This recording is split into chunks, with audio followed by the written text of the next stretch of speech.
Good morning, children. Once again, welcome. So, let us continue the chapter 4 Agriculture, Geography. So, last video we have learned about the crops, various types of crops. Today, we are going to learn about the non food crops. Let us start the chapter with non food crops. Non-food crops means the cash crops. Rubber. Let us see here.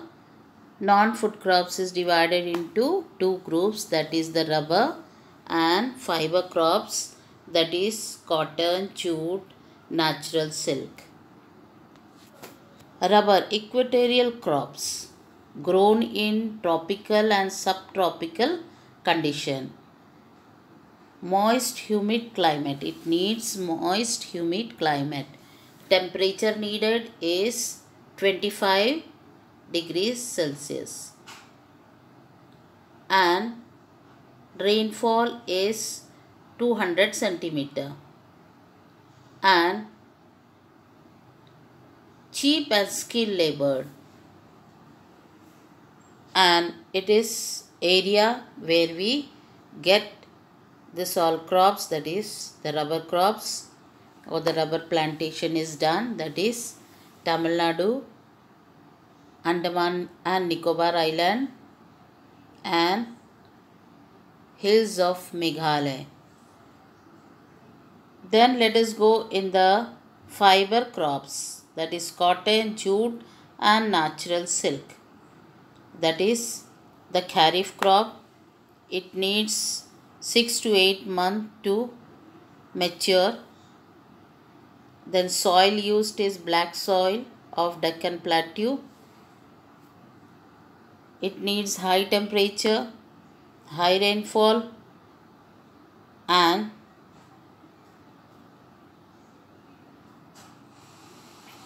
(210) forced free days. Bright sunlight during harvesting. Harvesting time, it needs bright sunlight. Place we can get more, that is Maharashtra, Gujarat, Madhya Pradesh, Karnataka, Andhra Pradesh, Tamil Nadu, Uttar Pradesh, Punjab, Haryana and Telangana. Let us see, that is the golden fiber. You know, golden fiber means jute is known as golden fiber. It needs high temperature during growth, then heavy rainfall, that is 200 centimeter, well drained fertile soil is used, and the places we get in large, that is West Bengal, Bihar, Orissa, Assam, Meghalaya. Used for gunny bags, ropes, mats and carpets. It is used for gunny bags. Jute is used for gunny bags, ropes, mats, etc. Facing competition from synthetic fiber. Now we can see synthetic fiber is facing competition from synthetic fiber. The government has declared that we have to use the gunny bags, that is made up of jute. Now let me tell you the difference between, we have learned in the full chapter about the rabi and the kharif crops. So let us see the difference between the kharif and rabi crops. Kharif crops are sown in the month of June or early July. From here the short questions can be asked. So children, you have to be very careful when you are learning this chapter. 1 marks questions can be asked, or short questions can be asked, or the long questions, or the questions can be asked in the map pointing. Second point, the harvesting of kharif crop is done at the end of monsoon. The major kharif crops are rice, jowar, jute, millet, groundnut, pulses and cotton. It requires hot and humid climate. It needs rainfall of 100 centimeter. It takes less time to ripe. Now let us see rabi crops. This rabi crop season starts in the November and December. Rabi crop season starts in November and harvesting takes place in the month of April. The major rabi crops are wheat, barley, gram and linseed. Mustard seed. It requires cool and moist climate. It needs 50 to 75 centimeter of rainfall. It takes more time to ripe.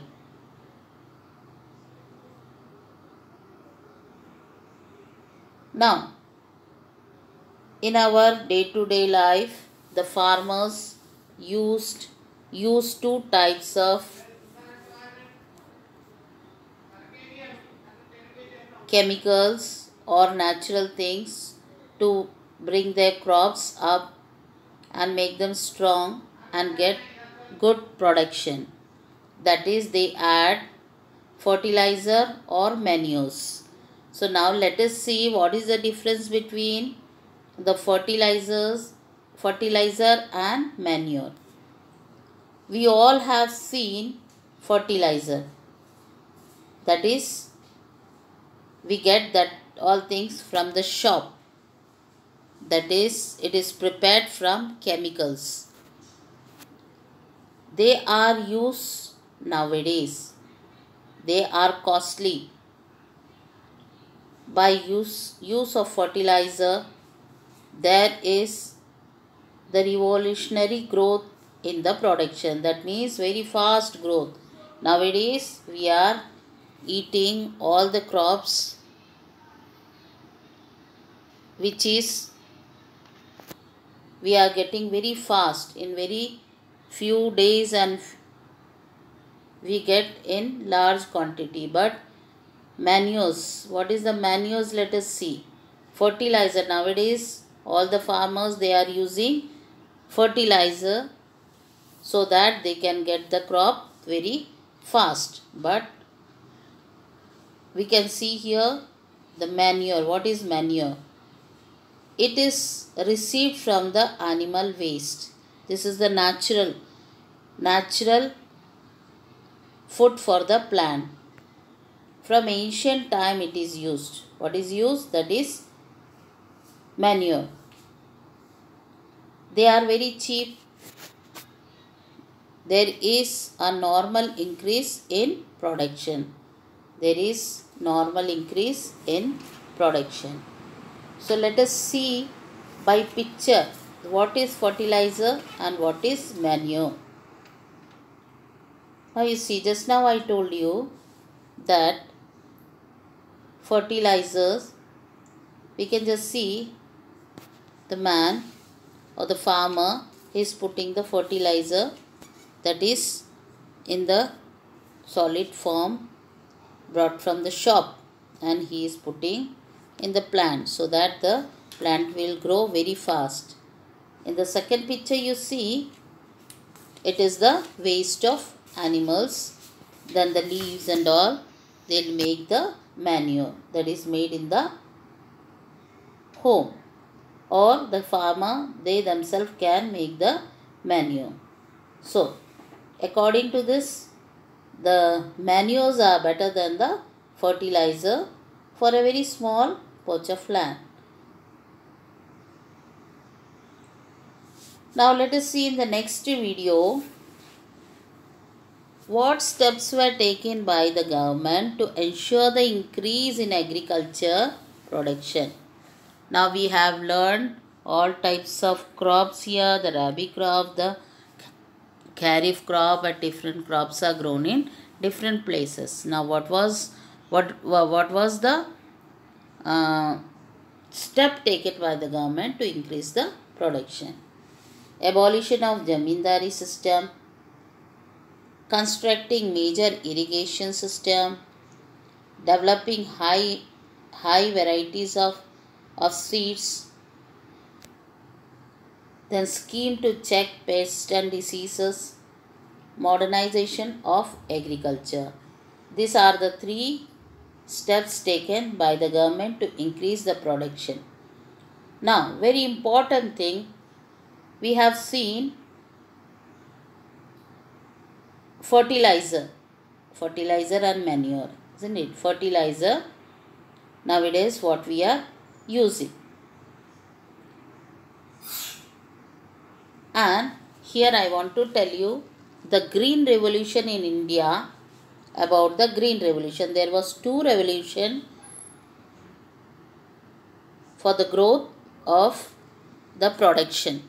One was the green revolution. Green revolution in India refers to a period when Indian agriculture was converted into an industrial system due to the adoption of modern method and technology, such as the use of high yielding varieties. High yielding varieties, that means HYV seeds, tractors, irrigation facilities, pesticides and fertilizer. It was mainly found by S.M. Swaminathan. So this is the person who introduced the green revolution, that is S.M. Swaminathan. Now there was one more revolution that was known as the White Revolution. Let us see what was the White Revolution. Green Revolution was found by M.S. Swaminathan, and White Revolution was known as Operation Flood, was launched in 1970.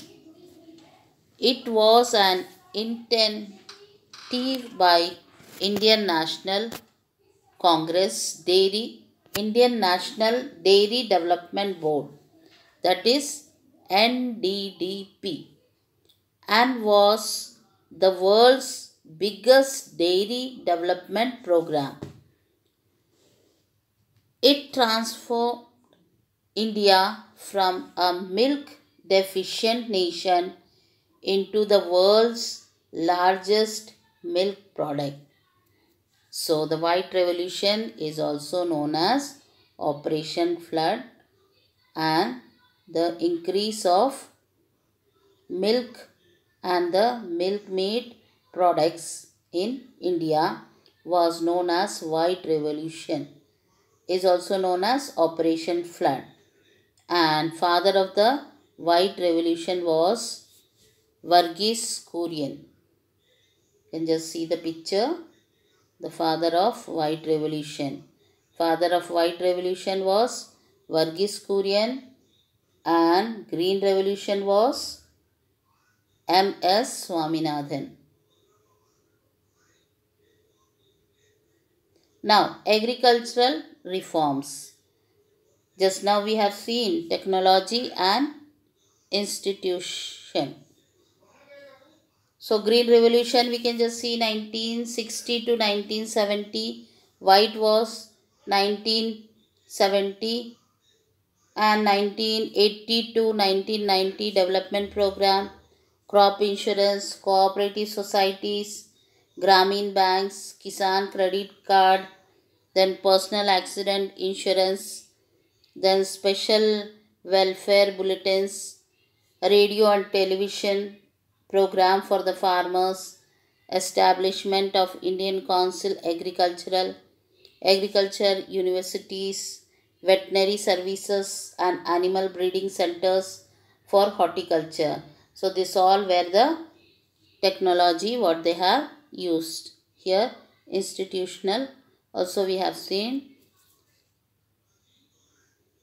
Now from this chapter, after studying this chapter, we should be able to understand what we have to understand, we got the gist of this chapter, that understand the importance of agriculture in a country like India.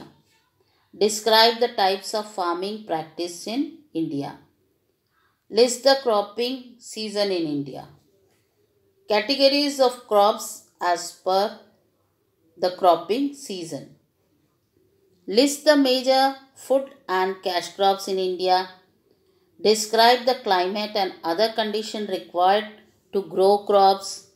List the agriculture reforms undertaken by the government of India.